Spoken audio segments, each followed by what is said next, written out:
The Lost Legion, written by Rudyard Kipling, narrated by Kowalik. Copyright 2025 by Anthony Pica Productions, LLC.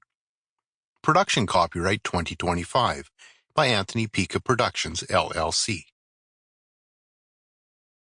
When the Indian Mutiny broke out, and a little time before the siege of Delhi, a regiment of native irregular horse was stationed at Peshawar, on the frontier of India. That regiment caught what John Lawrence called at the time the prevalent mania, and would have thrown in its lot with the mutineers had it been allowed to do so. The chance never came, for as the regiment swept off down south, it was headed up by a remnant of an English corps into the hills of Afghanistan, and there the newly conquered tribesmen turned against it as wolves turn against a buck. It was hunted for the sake of its arms and accoutrements, from hill to hill, from ravine to ravine, up and down the dried beds of rivers and round the shoulders of bluffs, till it disappeared as water sinks in the sand, this officerless rebel regiment.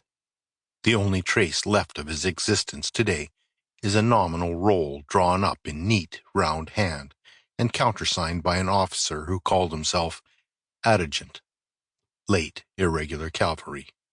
The paper is yellow with years and dirt, but on the back of it you can still read a pencil note by John Lawrence, to this effect: "See that the two native officers who remained loyal are not deprived of their estates. J.L."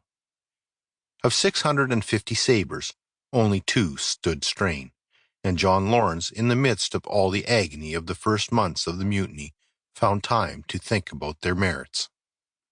That was more than 30 years ago, and the tribesmen across the Afghan border who helped to annihilate the regiment are now old men.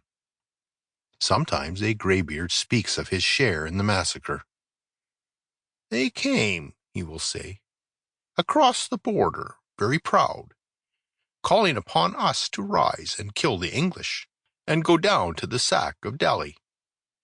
But we who had just been conquered by the same English knew that they were overbold, and that the government could account easily for those down-country dogs. This Hindustani regiment, therefore, we treated with fair words, and kept standing in one place till the redcoats came after them very hot and angry. Then this regiment ran forward a little more into our hills to avoid the wrath of the English, and we lay upon their flanks watching from the sides of the hills." Sample complete. Ready to continue?